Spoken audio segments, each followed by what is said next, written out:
Parents మెచ్చిన university Sankal Chand Patel university Gujarat. Hi, welcome to iDream తెర వెనుక కథల కార్యక్రమానికి స్వాగతం.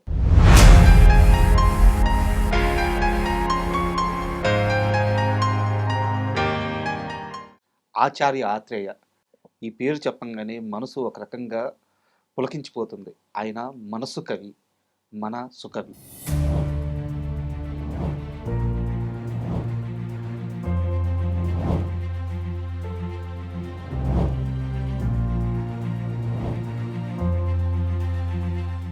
ఆయన రాసిన పాటలు, ఆయన రాసిన మాటలు ఇప్పటికీ తెలుగువారి చెవుల్లో అలాగే ఉండిపోతూ ఉంటాయి. చెవుల్లోనే కాదు, గుండెల్లో కూడా ఉండిపోతాయి. సో అలాంటి ఆచార్య ఆత్రేయ గారి గురించి మనకి మరిన్ని విశేషాలు తెలియజేయడానికి వారితో పాటు కలిసి పనిచేసిన కనగాల జయకుమార్ గారు ఈరోజు స్టూడియోలో ఉన్నారు. వారిని అడిగి ఆత్రేయ గారి గురించి మరిన్ని విశేషాలు తెలుసుకుందాం. హాయ్ సార్, నమస్తే. నమస్తే. సార్, ఆత్రేయ గారు ఆత్రేయ గారు ఉమ్, మేము శ్రీరంగనితులు సినిమా చేసామండి. ఉమ్, అది నాగేశ్వరరావు గారి సొంత సినిమా. సార్ నాగేశ్వరరావు గారు శ్రీదేవి పేరు అందులో. సార్ ఆ సినిమా మ్యూజిక్ చేయటానికి అప్పుడు మెడ్రాస్లో ఉండేవాళ్ళు. మ్యూజిక్ డైరెక్టర్ చక్రవర్తి. ఉమ్, మేమంతా కలిసి మ్యూజిక్ డైరెక్టర్ చక్రవర్తి వాద్య బృందం, ఆత్రేయ గారు, నేను, కోదండరామరెడ్డి గారు మొత్తం వచ్చి హైదరాబాద్లో అశోక హోటల్లో దిగాం. సార్ సో మ్యూజిక్ సిట్టింగ్ ఎక్కడంటే అన్నపూర్ణ స్టూడియోలో మధ్యన ఒక గ్లాస్ హౌస్ ఉంది. అవును. ఆ గ్లాస్ హౌస్లో మ్యూజిక్ సిట్టింగ్ అండి. సో ఆ, వచ్చాము, గ్లాస్ హౌస్లో కూర్చున్నాం. సరిగ్గా 10 గంటలకి నాగేశ్వరరావు గారు వచ్చారు. నాగేశ్వరరావు గారు వచ్చిన తర్వాత అందరం కూర్చున్నాం. కూర్చున్న తర్వాత కోదండరామరెడ్డి గారు సిచ్యువేషన్ చెప్పారు, సాంగ్ సిచ్యువేషన్ చెప్పారు. నాగేశ్వరరావు గారు ఇంకా వివరంగా ఆ సిచ్యువేషన్ చెప్పారు. ఇది మంచి రొమాంటిక్ సాంగ్, ఇది ఉమ్, చాలా బాగుండాలి అని నాగేశ్వరరావు గారు చెప్పడం జరిగింది. జరిగిన తర్వాత ఆత్రేయ గారు అలా కూర్చొని వింటారు. ఎవరైనా చెప్పినా వింటారు. వాళ్ళు చెప్పేదానికి లోపల ఆలోచిస్తూ ఉంటారు. లోపల ఆయన కదలడు కానీ ఉమ్. లోపల మాత్రం ఆ మదనం జరుగుతానే ఉంది. మదన డెఫినెట్గా జరుగుతూ ఉంటుంది. ఉమ్, అయితే ట్యూను చేశారు చక్రవర్తి గారు. ఉమ్, ట్యూన్ చేశారు. 2-3 పల్లవులు చేశారు. ఒక పల్లవి బాగానే ఉంది. తర్వాత ఆ నెక్స్ట్ డే గారు కూర్చున్నాం. కూర్చుంటే సాంగ్ పల్లవి వచ్చేసింది. చరణాలు కూడా ఆల్మోస్ట్ వచ్చేసాయి. ఉమ్, దీనికి ట్యూన్కి ఆత్రేయ గారు పాట రాయాలి, లిరిక్ రాయాలి. లిరిక్ రాయాలి. ఉమ్, సో సెకండ్ డే ట్యూన్ అయిపోయింది. థర్డ్ డే కూర్చున్నాం, ఆత్రేయ గారు పాట రాయట్లా. ఫోర్త్ డే కూర్చున్నాం, ఉమ్, ఆత్రేయ గారు పాట రాయట్లా. ఉమ్. ఫిఫ్త్ డే కూర్చున్నాం, సిక్స్త్ డే కూర్చున్నాం. 1 వీక్ అయిపోయింది, రాయడం లేదు. రాయటం లేదు. ఉమ్, మ్యూజిక్ సిట్టింగ్కి ప్రతిరోజు నాగేశ్వరరావు గారు ఉమ్, వస్తున్నారు. ట్యూన్ పక్క అయిపోయింది, ఆత్రేయ గారు రాయటంలా. ఉమ్, నాగేశ్వరరావు గారేమో ఇప్పుడు డైరెక్టరు కోదండరామరెడ్డి గారు ఆత్రేయ గారిని ఇన్స్పైర్ చేసి ఏవో కబుర్లు చెప్పి అట్ట చెప్పి ఇట్ట చెప్పి ఏదో చెప్పి ఆయన్ని ఇన్స్పైర్ చేస్తే పాట రాస్తాడు. ఉమ్, ఈయన నాగేశ్వరరావు గారేమో కోదండరామరెడ్డి గారిని ఇలా సీరియస్గా చూస్తున్నాడు ఆయన. ఉమ్, ఇప్పుడు ఆత్రేయ గారికి చెప్పాల్సిందే ఉంటుంది అనే ఉద్దేశంతో మేము కూర్చుంటాం, ఉమ్. అంతే కదా. అంతే, వారిని మనం ఇన్స్పైర్ చేయడం. సో ఆఖరికి నాగేశ్వరరావు గారికి కోపం వచ్చిందండి. ఏంటి 1 వీక్ ఉమ్, అశోక్ హోటల్లో లాడ్జి, ఆత్రేయ గారికి ఒక రూము, చక్రవర్తి గారికి ఒక రూము, కోదండరామరెడ్డి గారికి ఒక రూము, మాకు ఒక రూము. ఉమ్, తర్వాత రోజు ఉదయం టిఫిను, అన్నపూర్ణ స్టూడియోకి రావటం, టిఫిన్ చేయటం, మధ్యాహ్నం భోజనం చేయటం, రాత్రి టిఫిన్ చేయటం. ఎంత ఎక్స్పెండిచరు. ఉమ్, ఒక్క పల్లవి రాకపోయేసరికి నాగేశ్వర గారికి కోపం వచ్చింది. కోపం వచ్చి ఇక పాట రాదు కానీ మీరు మెడ్రాస్ వెళ్ళిపోండి అని అన్నారు సీరియస్గా. ఉమ్, అనేసరికి సరే, ఆత్రేయ గారు ఏమనుకున్నారో మనకు తెలీదు. మాకు మాత్రం చాలా టెన్షన్గా ఉంది. అయ్యో పాట అవ్వలేదే, కనీసం పల్లవి కూడా కాలేదే, ఉమ్, అది ఇదని. సరే, ఆ సాయంకాలం రూమ్కి వెళ్ళిపోయామండి. వెళ్ళిపోయిన తర్వాత లిటరల్గా కోదండరామరెడ్డి గారు, నేను, ఆత్రేయ గారు రూమ్కి వెళ్ళి ఆయన కాళ్ళ దగ్గర కూర్చొని, ఉమ్, కోదండరామరెడ్డి గారు అయితే ఆయన కాళ్ళ మీద చేసి, గురువు గారు పాట రాయండి సార్, మీరు కనీసం పల్లవన్న రాయండి సార్, వారం రోజులైంది సార్ వచ్చి, కాస్త రాయండి సార్, మీరు చాలా గొప్పగా రాస్తారు సార్, మీరు పాట రాస్తే అదిరిపోద్ది సార్ అని బతిలాడాడు. ఆయన ఆత్రేయ గారు కూల్గా, నేను పాట రాస్తే పాట అదిరిపోద్ది, నేను పాట రాయకపోతే నీకు అదిరిపోద్ది అన్నాడు. అని అన్నాడు. గురువుగారు ఎట్లయినా రాయండి సార్, ఒక పల్లవలో రాయండి సార్. అంత సీరియస్నెస్లో కూడా ఆత్రేయ గారి జోకులు మామూలు జోకు కాదు, ఆత్రేయ గారి జోకులు. సరే సరే రెడ్డి నువ్వు వెళ్ళిపో, వీడుంటాడు ఆ? ఆ, వీడుంటాడు ఈ రాత్రి నాతోనే ఉండరా నువ్వు అని అన్నాడు. ఉంటానండి అని అన్నాను. కోదండరెడ్డి గారి రూమ్కి వెళ్ళిపోయారు. నేను కూర్చున్నాను. కూర్చున్న తర్వాత ఆత్రేయ గారు 2 పెగ్గలు వేసుకున్నారు. వేసుకుని, రే నేను భోంచేసి నిద్రపోతాను, నువ్వు కూడా నిద్రపోను అన్నాడు. పాట నిద్రపోవటం ఏంటండి సార్, నిద్రపోవటం ఏంటి సార్, పాట రాసిస్తాను అన్నారు కదా. పాట రాస్తాను రా, పాట నేను రాయటం కాదు, అది రావాలిగా, లోపల నుంచి రావాలిగా. నువ్వు కూడా నిద్రపో, ఆ బెడ్ మీద నువ్వు నిద్రపో, ఈ బెడ్ మీద నేను నిద్రపోతాను. సార్ మీరు నిద్రపోతే లేవరు కదండి, మళ్ళీ ఎలా అంటే, నేను గంట సేపు పండుకుంటాను రా, గంట సేపు పండుకున్న తర్వాత లేస్తాను, అప్పుడు రాస్తాను పాట అన్నాడు. సరే గురువు గారు, అంతకన్నా ఏమంటాం మనం, ఏం చేయగలం. నాగేశ్వరరావు గారే ఏం చేయలేకపోయారు, కోదండరెడ్డి గారు ఏం చేయలేకపోయారు, మనం ఏం చేస్తాం. సరే అని పడుకో అని అన్నాడు ఆయన. నేను ఎక్కడ పడుకుంటాను, మీకు టెన్షన్ కదా. ఆయన బొంచేసి పండుకున్నాడు. నేనేమో పెన్ను ప్యాడ్ చేతిలో పట్టుకుని, ఆయన ఎప్పుడు అడిగితే అప్పుడు ఇవ్వడానికి రెడీ. ఆయన ఎప్పుడు లేస్తాడని చూస్తున్నా, నాకు కునుకు వస్తుంది, ఆయన ఎప్పుడు లేస్తాడని చూస్తున్నా. సరే మొత్తానికి గంట అయిన తర్వాత లేచాడండి. తర్వాత కూర్చున్నాడు, ఆలోచిస్తున్నాడు. అలాగే కూర్చున్నాడు, ఆలోచిస్తున్నాడు. అక్కడ గ్లాస్ హౌస్లో 7 రోజులు కూర్చుంటే పాట రాల. ఇక్కడ అశోక్ హోటల్ గదిలో కూర్చుంటే తెల్లారి 4 గంటల వరకు ఆలోచిస్తున్నాడు, పాట రాల. ఒరేయ్ పాట రాదు కానీ నువ్వు వెళ్ళిపోరా రూమ్కి అన్నాడు. గురువుగారు అన్న, రాదురా పాట. వెళ్ళిపోయి నా రూమ్లోకి వచ్చి బ్రష్ చేసుకుని స్నానం చేద్దాం, బాత్రూంలోకి వెళదాం, టవల్ చుట్టుకున్నాను. టవల్ చుట్టుకునేసరికి రూమ్లో ఫోన్ మోగింది. లటక్కన ఎత్తాను. ఒరే పరిగెత్తుకుని రారా అన్నాడు.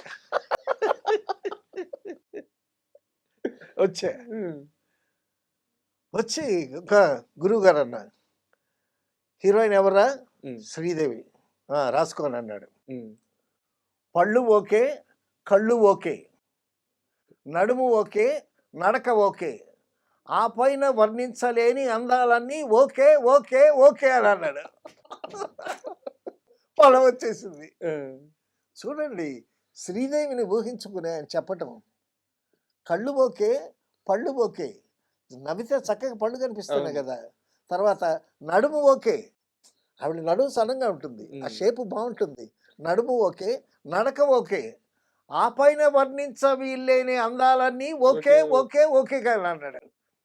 డబుల్ ఓకే గురువు గారు అన్నాడు. నేను ఆ మరుసటి రోజు కూర్చున్నామండి. మరుసటి రోజు కూర్చుంటే ఆ పల్లవి ట్యూన్ చేసేసారు, కరెక్ట్గా ఫిట్ అని అయింది. పల్లవి వచ్చేసింది. పాటకు పల్లవి ప్రాణం. పల్లవి వచ్చిన తర్వాత చరణాలు రావటం ఎంతసేపు, పల్లవి రావటమే తరువాయి. తర్వాత చరణాలు కూడా వచ్చేసాయి. మొత్తానికి నాగేశ్వరరావు గారు పల్లవి వినిపించారు. ఓకే ఓకే అని అంటే ఆయన కూడా ఓకే అని అన్నాడు. కోదండరెడ్డి గారు హ్యాపీ, మేమంతా హ్యాపీ. ఆ విధంగా శ్రీదేవి మీద, నాగేశ్వరరావు గారి మీద ఒక మంచి పాట శ్రీరంగ నీతుల్లో మంచి హిట్ అయింది. అంటే జస్ట్ ఒక చిన్న ఇన్సిడెంట్ ఇది ఆత్రేయ గారి గురించి. అవునవును. ఇలాంటి సందర్భాలు, ఇలాంటి మూమెంట్స్ కొన్ని వీలుంటాయి ఆయన మొత్తం సినీ ప్రయాణంలో.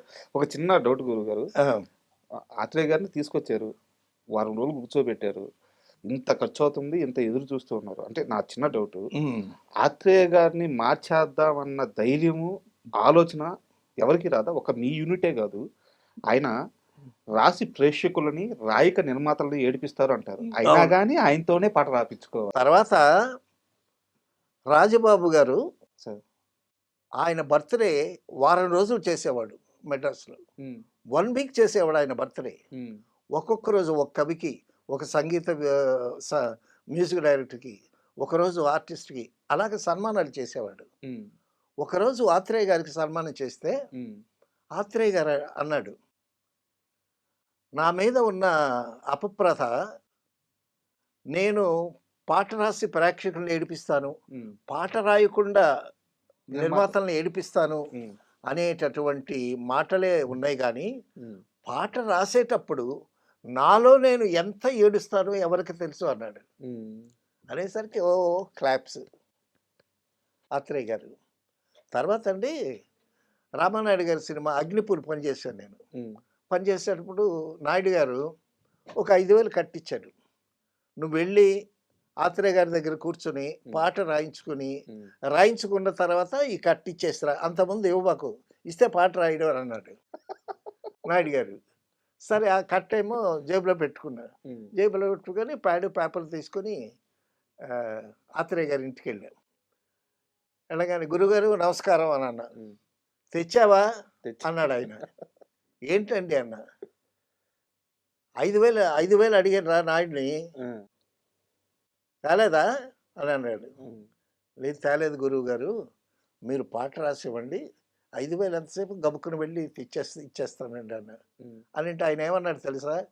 "ఒరేయ్! తెచ్చావులేరా ఇయ్యిరా" అన్నాడు. అనేసరికి పక్కున నవ్వొచ్చింది నాకు. ఆయన ముందా? ఆయన మనసులో ఏముందో కూడా చెప్పగలరు. ఏముందో లాగేస్తాడు. చెప్పారు. ఆ! మనసు లోపల నుండి ఆ! లాగేస్తాడు. తర్వాత అదొక సాహిత్య భాండాగారం. హ్మ్. ఆయన ముందు మనం ఎక్కడ సరే 5,000 ఇచ్చానండి. ఈ 5,000 ఇస్తే కారు ఎక్కానన్నాడు. సో, 5,000 ఎక్కడో ఇచ్చేసాడాయన. హ్మ్. ఇచ్చేసి ఒరేయ్! ఆ సిగరెట్ కొట్టు దగ్గర ఆపు మలుపు దగ్గర. హ్మ్. అక్కడ ఒక సిగరెట్ ప్యాకెట్ అగ్గిపెట్టి హ్మ్. తీసుకున్నాడు. ఆయన దగ్గర ఆయన గురించి 'డివి నరసరాజు' గారు ఒక మాట అన్నారు. సార్. ఏమనంటే, "నాకు బ్యాంకు బ్యాలెన్స్ లేకపోతే నిద్ర పట్టదు." హ్మ్. 'డివి నరసరాజు' గారు అన్నమాట. హ్మ్. "నాకు బ్యాంకు బ్యాలెన్స్ లేకపోతే నిద్ర పట్టదు. హ్మ్. ఆత్రేయ దగ్గర డబ్బులు బ్యాలెన్స్ ఉంటే ఆయనకి నిద్ర పట్టదు" అని అన్నాడు. అయిపోయేదాకా. అయిపోయేదాకా. ఆ! హ్మ్. డబ్బుని ఖాతరు చేయడండి ఆయన. హ్మ్. ఆ! సో, ఆయనతో ఎన్ని అనుభవాలు, ఎన్ని చమక్కులు, ఎన్ని పాటలు. అసలు 'ప్రేమనగర్' ఇంకెవరన్నా రాయగలరండి అలాగా? అమ్మో! 'ప్రేమనగర్' విశ్వరూపం. ఆత్రేయ గారి విశ్వరూపం అంటే 'ప్రేమనగరే'. హ్మ్. ఆ! పాటలే కాదు సార్. మాటలు గూడా. మాటలు గూడా. ఆ సినిమాలో. ఆ! అద్భుతం. ఆ డైలాగులు గాని, ఆ ఇది గాని చాలా గమ్మత్తైన పాటలు గూడా రాశాడండి ఆత్రేయ గారు. సార్. అదే సినిమాలో 'అగ్నిపురి' సినిమాలో ఒక పాట రాశాడు. మతిపోయింది. వయసు కోతి వంటిది, మనసు కొమ్మ వంటిది. వయసు కోతి వంటిది, మనసు కొమ్మ వంటిది. ఊపేసిపోతుంది మొదటిది, హ్మ్. ఆ ఊపు మరువనంటుంది రెండవది అని అన్నాడు. మొత్తం అసల యవ్వనం గురించి. ఎంత ఎంత అద్భుతంగా కోతి ఊపేసిపోతుంది. హ్మ్. కానీ కొమ్మ ఊగుతూనే ఉంటుంది. ఉంటుంది. అలాగే మనసు కూడా అలాగే ఊగుతూనే ఉంటుందని చెప్పటం కోసం హ్మ్. ఎంత నేను ఆ సినిమా చేయటానికి కో డైరెక్టర్‌గా రామానాయుడు గారి ఆఫీస్ దగ్గరికెళ్ళి రామానాయుడు గారిని కలిసినప్పుడు, "రావయ్య కూర్చో" అని చెప్పి, హ్మ్. జేబులో నుంచి ఆత్రేయ రాసిన పాటల కట్ట తీసి, ఆయన జేబులో పెట్టుకున్నాడు. ఆత్రేయ రాసిన పాటల పొత్తం. హ్మ్. ఆయన చదివి వినిపించాడు. హ్మ్. అంత ఆత్రేయ గారంటే రామానాయుడు గారికి కూడా అంత ఇష్టం. తర్వాతండి మరొక గమ్మత్తైన విషయం. హ్మ్. ఆత్రేయ గారు గమ్మత్తులు, చమక్కులు చాలా అద్భుతంగా ఉంటాయి. 'పాత దేవదాసు' సినిమా రిలీజ్ అయిందండి. సార్. అద్భుతంగా ఆడుతుంది. హ్మ్. అద్భుతంగా ఆడుతుంటే ఎందుకో ఆత్రేయ గారు విజయవాడ ఎళ్లారు. హ్మ్. విజయవాడ ఎళ్లి ఆహ్, దేవదాస్ సినిమా చాలా బాగా ఆడుతుంది. ఏంటి అసలు అని దేవదాస్ సినిమా చూసాడాయన. హ్మ్. చూసి బయటకొచ్చాడు. బయటకొస్తే ఆ కింద క్లాస్‌లో నుంచి ఒకడేమో సినిమా చూసి బయటకొస్తూ కూడి ఎడ్డమైతే పొరపాటు లేదో అని హ్మ్. బయటకొచ్చాడు. బయటకొచ్చి రిక్షా పట్టుకున్నాడు. అతను రిక్షా పుల్లర్ అనమాట. హ్మ్. సో, ఆత్రేయ గారేమో ఆ రిక్షా ఎక్కారు. హ్మ్. రిక్షా ఎక్కి రిక్షా తొక్కి ఎక్కడికో వెళ్ళాలి చెప్పాడు ఆత్రేయ గారు. చెప్తే రిక్షా వాడు తొక్కుతున్నాడు. వీడు ఇంకా కుడి ఎడమైతే పొరపాటు లేదని పాట పాడుతున్నాడు. హ్మ్. ఆత్రేయ గారు ఊరుకో ఉండకుండా వాడిని కదిలించారు. "ఏమయ్యా! ఏంటి కుడి ఎడమైతే పాట హుషారుగా పాడుతున్నావు అంత బాగా నచ్చిందా సినిమా" అన్నాడు. హ్మ్. గొప్ప సినిమా కదండీ! హ్మ్. అద్భుతంగా ఉందండి సినిమా. ఏం పాటండి. కుడి ఎడమైతే పొరపాటు వాడు కాస్త కొద్దిగా యేసుకున్నట్టున్నాడు. ఆ ఎంజాయ్‌మెంట్‌లో వాడు పాడుతున్నాడు. అవునయ్యా! కుడి ఎడమైతే పొరపాటు లేదే అంటారు గదా! కుడి కుడవుతుంది. ఎడమ ఎడమవుతుంది. కుడి ఎడమైతే ఎడమ కుడైతే అది పొరపాటే కదా! హ్మ్. అని అన్నాడు. భలేవారండి. హ్మ్. గొప్ప కవి రాశాడండి ఆ పాట. హ్మ్. పాట రాశాడయ్యా! బానే ఉందయ్యా! ట్యూన్ కూడా బానే ఉందయ్యా! కుడి ఎడమ అవుద్ది. ఎడమ ఎలాగవుద్ది? ఎడమ కుడి ఎలాగవుద్ది? అని అన్నారంట. ఇదిలా పెడితే ఈ సాంగ్ రికార్డింగ్ అవుతుంది. ఘంటసాల గారు పాడుతున్నారు. హ్మ్. సుబ్బరామన్ గారు మ్యూజిక్ చేస్తున్నారు. సుబ్బరామన్ గారి దగ్గర ఆహ్, విశ్వనాథ్ గారు assistant music assistant. Sound engineer something అలాగా? కాదు music director music okay. MS Viswanathan గారు. ఓకే. సో, తర్వాత సుబ్బరామన్ గారి దగ్గర ఘంటసాల గారు కూడా అసిస్టెంట్‌గా చేసాడు. హ్మ్. అసిస్టెంట్‌గా చేస్తున్న ఆయన చేత పాటలు పాడించి ఆయన బాగా ఎంకరేజ్ చేశాడు సుబ్రహ్మణ్యం గారు. దేవదాసు పాటలన్నీ ఘంటసాల గారే పాడారు సరే. కదా! మధ్యలో సుబ్బరామన్ గారు చనిపోతే ఎంఎస్ విశ్వనాథ్ గారు కంప్లీట్ చేశారు. ఈ పాట రాసింది సీనియర్ సముద్రాలు గారు. హ్మ్. సాంగు రికార్డింగ్ థియేటర్‌కి ఆయన లేట్‌గా వచ్చాడు. హ్మ్. లేట్‌గా వచ్చేసరికి ఘంటసాల గారు పాట పాడేస్తున్నారు. ఏమని? కుడి ఎడమైతే పొరపాటు లేదా ఓడిపోలేదని పాట పాడుతున్నాడు. సీనియర్ సముద్రాలు గారికి షాక్. హ్మ్. ఇదేంటి నేను రాసింది వేరు, ఈయన పాడింది వేరే పాడుతున్నాడు. హ్మ్. ఏంటి అని అనుకున్నాడు. అనుకుని ఈయన రాసిందేంటంట, కూడి ఎడమైతే పొరపాటు లేదోయ్ ఓడిపోలేదోయ్ అని రాశాడు ఈయన. ఓకే. కూడి ఎడమైతే పొరపాటు లేదోయ్ అని రాశాడు. కూడి అంటే దగ్గరికి చేరి కూడి కూడి ఆ! ఎడమైతే ఎడమ పొరపాటు లేదు అన్నాడు. ఆ! అంటే దేవదాసు పార్వతి కూడి విడిపోతే అది పొరపాటు లేదు. హ్మ్. అది ఓటమి కాదు జీవితంలో అనేటటువంటి ఉద్దేశంతో రాశారు. హ్మ్. ఈ పాట కవి రాసేటప్పుడు అసిస్టెంట్ డైరెక్టర్లు కాపీ చేస్తారు అవును. కదా! అవును. కాపీ చేసేటప్పుడు ఆ కూడికి ఆ దీర్ఘం మర్చిపోయాడో ఏమైపోయింది. అప్పుడేమైంది? కుడి ఎడమైతే పొరపాటు లేదు అని ఆ కాగితం ఘంటసాల గారికి వెళ్ళిపోయింది. హ్మ్. ఘంటసాల గారు పాడేస్తున్నారు. హ్మ్. సీనియర్ సముద్రాలు గారేమో నేను ఒకటి రాస్తే ఈయన ఇలా పాడుతున్నాడు కదా! హ్మ్. అని అప్పుడు లైవ్ రికార్డింగ్. అప్పుడు పాట టేక్ జరుగుతా ఉంది. ఇప్పుడు ఈయన వెళ్ళి ఆ ఇంజినీర్‌తో చెప్పి పాట ఆపి మళ్ళా మొదటి నుంచి ఆ పాట రికార్డ్ చేయించాలంటే ఎంత శ్రమ. హ్మ్. ఒక మ్యూజిషియను ఒక చిన్న రిథము తప్పు వాయించినా కూడా మళ్ళా మొత్తం అంతా రికార్డ్ చేయాలి. సార్. అది లైవ్ రికార్డింగ్ ఏ అప్పుడు. మొత్తం అవ్వచ్చది మరి? సరే సీనియర్ సముద్రాలు గారు ఏమనుకున్నారు? సరే నాగేశ్వరరావు తాగుబోతు కదా! హ్మ్. తాగుబోతు పాడే పాట కదా! ఆ తత్వంలో బద్దులే పర్వాలేదులే ఆ! అని ఈయన వదిలేసాడు. అది ఇక్కడ ఆత్రేయ గారు పట్టుకున్నారు. ఆ! ఏమయ్యా కుడి అవుద్ది, ఎడమ ఎడమ అవుద్ది, కుడి ఎడమ అవుద్దని. అంటే వాడేమన్నాడు తెలుసా? భలే భలే ఊరుకోండి గొప్ప కబురేశాడు. హ్మ్. ఆత్రేయం తెలీదు కదా రిక్షా అవును. వాడికి. అని ఆ రిక్షా వాడే ఈయన్ని ఆత్రేయ గారిని దబాయించాడు. సో, ఆ విధంగా కొన్ని పాటలు తర్వాత మీకు సంగీతం కాస్త కూస్త సంగీతం లయ జ్ఞానం ఉంటే అడగొచ్చు. సార్. ఇప్పుడు కుడి ఎడమైతే పొరపాటు లేదా మీటర్‌కి సరిపోతుంది. కుడి ఎడమైతే మీటర్‌కి సరిపోతుందా లేదా అని అడిగితే కూడి ఎడమైతే ఆన్ బీట్ స్టార్ట్ అవుతుంది కుడి అయితే. కుడి అయితే కుడి ఎడమైతే ఆఫ్టర్ బీట్ స్టార్ట్ అవుతుంది. హ్మ్. సో, అలాగే సరిపోతుంది. ఇలాగే సరిపోతుంది.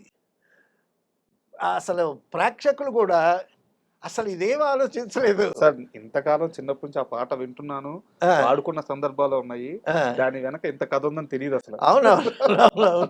చాలా మందికి తెలీదు. అంటే ఆత్రేయ గారి గురించి మాట్లాడుకునేటప్పుడు హ్మ్. చాలా మంది చెప్పేది జగ్గయ్య గారి గురించి. ఆ? జగ్గయ్య గారి గురించి. అవునవును. జగ్గయ్య గారికి ఆత్రేయ గారు అంటే విపరీతమైన ఇష్టము. అవునవును. ఆయన పాటలన్నింటినీ కూడా ఒక సంపుటిగా చేసి ఆయనకి నివాళి అయ్యో!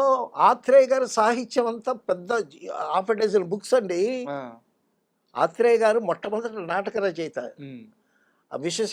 విశ్వశాంతి, కప్పలు, ఎన్‌జీఓ ఎటువంటి నాటకాలు రాశాడు ఆయన. హ్మ్. ఆయన మొట్టమొదట డైలాగులే రాశాడు. పాటలు రాయలా. సార్. తర్వాత ఇండస్ట్రీకి వచ్చిన తర్వాత ఆయన డైలాగులు బాగా రాస్తుంటే కేఎస్ ప్రకాశరావు గారు, హ్మ్. రాఘవేంద్రరావు గారి ఫాదరు, హ్మ్. "నువ్వు పాట రాస్తావయ్యా, పాట కూడా రాయి" అని చెప్పి హ్మ్. దీక్షలో మొట్టమొదటి పాట రాయించాడు ఆయన. సార్. సో, అక్కడి నుంచి ఆత్రేయ గారు మాటలేంటి, పాటలేంటి అద్భుతంగా ఆయన హవా వెలిగింది. జగ్గయ్య గారు విషయానికొస్తే ఆయన ఒక దేవుడిలా చూస్తారంట. అవునవునవునవును. హ్మ్. తర్వాత ఆయన బుక్స్ అన్నీ ఆయనే జగ్గయ్య గారే ప్రింట్ అవును. చేయించారు. ప్రింట్ చేయించి ప్రింట్ ఆయనకి చేయించారు. నివాళిగా ఇచ్చారంట. ఆ సాహిత్యం మీద చాలా మక్కువ జగ్గయ్య గారికి. హ్మ్. తర్వాత జగ్గయ్య గారు బాగా చదువుకున్నాడు. తెలుగు సాహిత్యం మీద పట్టుంది. రవీంద్రనాథ్ ఠాగూరు గీతాంజలి ట్రాన్స్లేట్ చేశాడు జగ్గయ్య గారు. సార్. సో, సాయంకాలం పూట జగ్గయ్య గారితో కూర్చొని వీళ్ళందరూ చక్కగా రిలాక్స్ అయ్యి ముచ్చట్లాడుతూ సాహిత్యం గురించి, సంగీతం గురించి హ్మ్. మాట్లాడుకుని కాలక్షేపం చేసేటటువంటి గ్రూప్ అనమాట సార్. అది. ఆత్రేయ గారంటే, సావిత్రి అంటే ఎంతమందికి ఇష్టమో అలాగే ఆత్రేయ గారన్నా అంతమందికి ఇష్టం. సార్. ఆత్రేయ గారి మీద కోపం వస్తుంది. పాట లేట్‌గా ఇస్తాడు. నేను పాట ఇవ్వంగానే కోపం అంతా మర్చిపోతారు. ఆ స్థాయిలో పాటిస్తారు. ఆ స్థాయిలో పాటిస్తాడు. నిజంగానండి ఆత్రేయ గారిది ఒక శకం. హ్మ్. పాటకి ఎవరు న్యాయం చేశారు, ఎవరు అన్యాయం చేశారు అనేది పక్కన పెడితే, ఆత్రేయ గారు పాటకి చేసినటువంటి న్యాయం చాలా గొప్ప న్యాయం. ఆయన ఏదో పాట రాయటం కోసం డబ్బుల కోసం పాట రాయడాను. హ్మ్. సిరివెన్నెల సీతారామ శాస్త్రి గారు ఒకసారి ఆత్రేయ గారిని కలిసి, ఆత్రేయ గారంటే తర్వాత వచ్చిన తరానంతటికీ ఆయన అంటే ఇష్టమే కదా! అంతే కదా సార్. ఆ! సార్, మీ సినీ గేయాలు చాలా గొప్ప గేయాలండి అన్నాడంట. హ్మ్. అప్పుడు ఆత్రేయ గారు ఏమన్నారు? కొన్ని సినీ గేయాలు, కొన్ని మనీ గేయాలు అన్నాడంట. ఇప్పుడు సిరివెన్నెల శాస్త్రి గారు తక్కువ వాడా? ఆ! ఏవైనా సరే మీ హనీ గేయాలండి ఈయనన్నాడు. అలాగే ఆత్రేయ గారితో కూర్చున్న వాళ్ళకి కూడా కవిత్వం వస్తది. హ్మ్. ఆ పర్సనాలిటీ, ఆ నవ్వు, ఆయన చమక్కులు అద్భుతం అండి. అయితే హ్మ్. ఆత్రేయ గారి గురించి మాట్లాడేటప్పుడు అప్పట్లో ఇండస్ట్రీలో ఖచ్చితంగా లైఫ్‌లో ఒక లవ్ ఫెయిల్యూర్ అయి ఉంటది. భగ్న ప్రేమికుడు అయి ఉంటాడు. ఆ! అందుకే ఇలాంటి పాటలు, ఇలాంటి మాటలు రాయగలుగుతున్నారు. ఆయన మాటల్లో, పాటల్లో ఎక్కువ వేదాంతం కనిపిస్తది. అవును. ఆ! సో చాలామంది అనేవారంట. ఒకసారండి మేము విజయ్ గార్డెన్స్‌లో ఆ డీలక్స్ థియేటర్ దగ్గర ఉన్నాము. హ్మ్. ఆత్రేయ గారితో కూర్చున్నాము. ఆత్రేయ గారు చక్రవర్తి గారు అప్పుడే కూర్చున్నట్టు వెళ్ళాడు. అప్పుడే బాలసుబ్రహ్మణ్యం కారు దిగాడు. హ్మ్. దిగి ఆత్రేయ గారిని చూసి దగ్గరకొచ్చి, "గురుగారు నమస్కారం" అని అన్నాడు. హ్మ్. "ఏమి నమస్కారం రా? హ్మ్. నన్ను మర్చిపోయావా నువ్వు" అని అన్నాడు. "ఏంటి మిమ్మల్ని ఎట్టా మర్చిపోతాను గురుగారు?" హ్మ్. "అవునురా, నా చేత పాట రాయించి ఎన్నాళ్ళయిందిరా నువ్వు" అని హ్మ్. అన్నాడు. మేము ఆత్రేయ గారు ఆత్రేయ గారి దగ్గర బాలసుబ్రహ్మణ్యం పిల్లాడే కదా! అంతే. ఆయన ముందు అంతే. బాలసుబ్రహ్మణ్యాన్ని పాట అడుగుతున్నాడు ఏంటో అని అనిపించింది మాకు. హ్మ్. తర్వాత మరి బాలసుబ్రహ్మణ్యం గారు చెప్పే ఉంటారు డెఫినెట్‌గా. హ్మ్. కృష్ణ గారి సినిమాకి ఒక పాట రాశాడు. "నేనొక ప్రేమ పిపాసిని, నీవొక ఆశ్రమవాసివి, నా దాహం తీరనిది, తీరనిది. నీ హృదయం కదలనిది." ఏమి రాశాడండి. హ్మ్. తలుపు మూసిన తలవాకటినే పగలు రేయి నిలుచున్న అలసి సొలసి బదులే రాక వెనక్కి వెళుతున్నా అని పాట రాశాడు. అది దానికి ఒక కథ చెప్తారు. ఏమనంటే ఈయన క్రష్, ఈయన వెళ్ళి ఈయన కట్టలు ఇచ్చేయటమే కదా క్రష్. క్రష్ కాదు ఇంకా ఇది తీసుకెళ్ళి ఇచ్చేస్తా ఉంటాడు. ఒకసారి ఏమో డబ్బులు ఇవ్వట్లేదని రాను. ఆ ఇన్స్పిరేషన్తో రాసినటువంటి పాట. తలుపు మూసిన తలవాగటనే పగలూరేయి నిలుచున్న, పిలిచి పిలిచి బదులే రాక అలసి సొలసి వెళుతున్నా అని రాశాడు. ఆ పాట ఎంత హిట్ అయింది. అసలు ఎత్తుకోవటమే, నేనొక ప్రేమ పిపాసిని, నీవొక ఆశ్రమవాసివి, నా దాహం తీరనిది, నీ హృదయం కదలనిది. ఆ థాటు, ఆ ఎక్స్ప్రెషన్, ఆయనకి ఒక ఇన్స్పిరేషన్ ఉండాలండి. ఇన్స్పిరేషన్ ఉంటే అద్భుతంగా రాస్తాడు. నాగేశ్వరరావు గారు ఒకసారి ఒక మాట చెప్పాడు,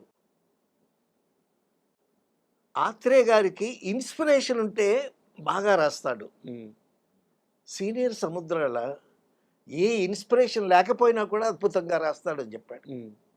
అప్పుడంతా సీనియర్ సముద్రాల గారి హవా నడిచింది కదా, అంతకంటే ముందు. అవును. ఆ విధంగా ఆత్రేయ గారిని చక్కగా మనం పక్కన కూర్చొని ఆ కబుర్లు ఈ కబుర్లు చెప్పి, వారు తోటి కవుల్ని పోటీగా భావించడం అలా ఎప్పుడన్నా ఉండేదా సార్? అదేం లేదండి, అదేం లేదు. ఎవరి ప్రతిభ వాళ్ళది, ఎవరి ప్రతిభ వాళ్ళది. ఇప్పుడు ఈయన మంచి పాట రాయాలి, డెప్త్లో రాయాలి అంటే మనసు కవంటే ఈయనే, ఇంకా వేరే ఆప్షన్ లేదు. ఇప్పుడు శ్రీశ్రీ గారు రాశాడు మనసు మీద, మనసున మనసై బ్రతుకున బ్రతుకై తోడొకరుండిన అదే భాగ్యము అదే స్వర్గము. అందులో మంచి లైను, నిన్ను నిన్నుగా ప్రేమించుటకు, నీకోసమే కన్నీరు నించుటకు, నేనున్నానని నిండుగా పలికే తోడొకరుండిన అదే భాగ్యము అదే స్వర్గము. ఆత్రేయ గారు, ఇది శ్రీశ్రీ రాస్తే ఆత్రేయ గారు అనుకున్నారు చాలా మంది అనుకున్నారు. కాబట్టి ఆత్రేయ గారి ఆ డెప్త్ ఇంకెవరు రాయలేమనిపిస్తుంది. అలా ఉంటే ఒక్కొక్క పాట ఆత్రేయ గారిది. అండ్ చివరిగా ఇదే టాపిక్ మీద, ఆత్రేయ గారు మీకు ఎంతో భాగ్యం ఉన్నారంట. అదేం కాదండి,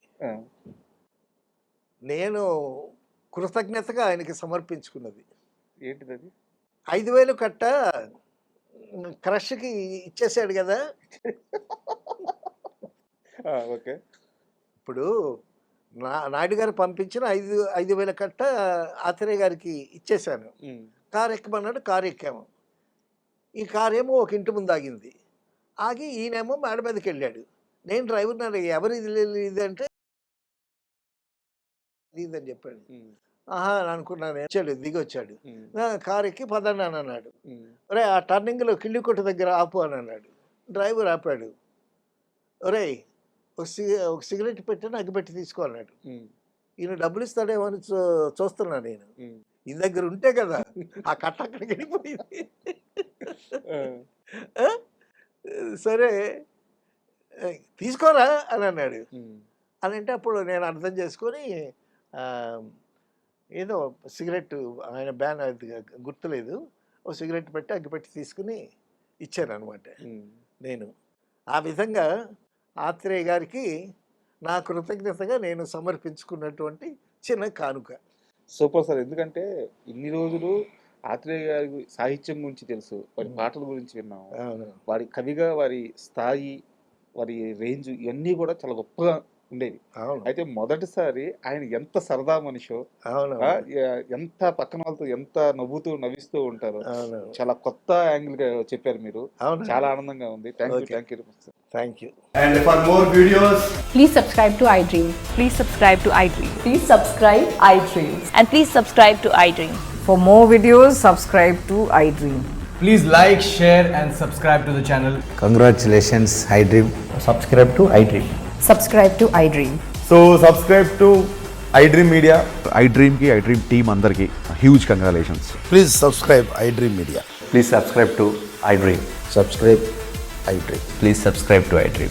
iDream అంటే నా కళల ఛానల్ సబ్స్క్రైబ్ చేసుకున్న నోరు తిరుగుతలేదు, మీరైతే గంట గుర్తు కొట్టండి. For more such videos, please subscribe to iDream. Subscribe to iDream. Please subscribe to iDream. Please subscribe iDream Media. Please do subscribe to iDream. Please subscribe to iDream Media. For best entertainment and information, please subscribe iDream. And don't forget to subscribe to iDream.